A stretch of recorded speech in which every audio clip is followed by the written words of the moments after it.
So 2 weeks before I started the Great Divide Trail, I actually did a training hike up to this spot.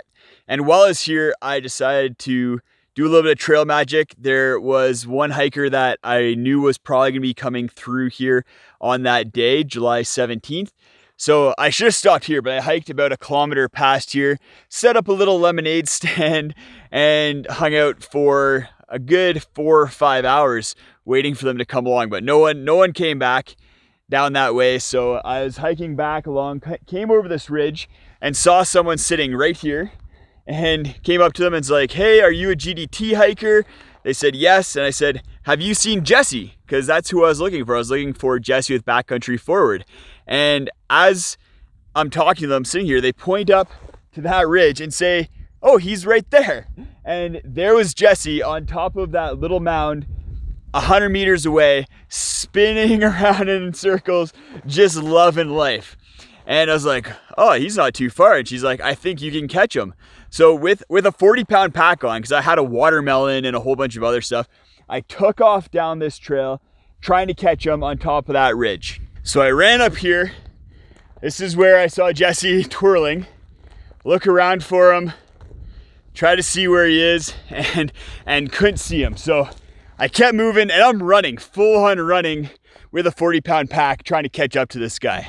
Make it to this vantage point knowing that he must be somewhere in here and that the trail continues at the base of that rock slide right there. So he must be headed in that direction, but I don't see him anywhere, and I'm starting to get a little bit worried that I'm not gonna be able to catch him.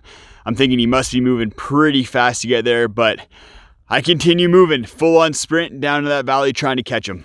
I make it all the way down to here, about a kilometer from the lake, pretty much where I started. So I had set up a little lemonade stand here earlier that morning, and I waited 4 hours before I pulled the plug on that and started hiking back up, and then saw Jesse. So I ran down here.